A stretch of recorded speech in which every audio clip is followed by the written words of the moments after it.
Pour courir moins de 45 minutes aux 10 km, faut être rapide et endurant. Et ça, voilà comment tu le construis. 1. Endurance fondamentale. Ça doit composer entre 75 à 80% de tes sorties.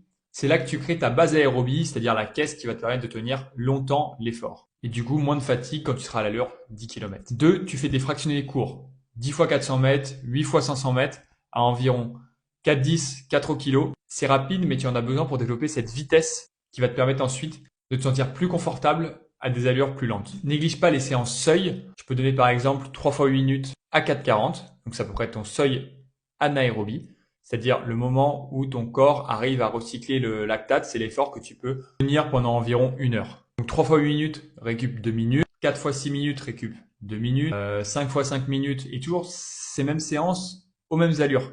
Le but, c'est vraiment de ne pas aller trop vite. C'est une erreur d'ailleurs à ne pas faire.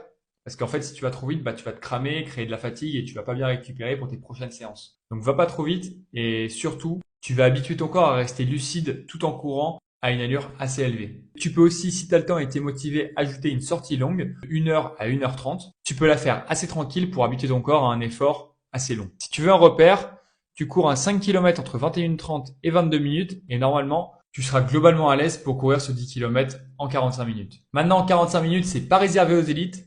Ça peut être réservé pour toi. Enregistre ce post si tu veux mieux structurer ton entraînement et abonne-toi. Je donne plein de conseils sur le running et la course à pied en général. Je te fais des bisous. Tchuss!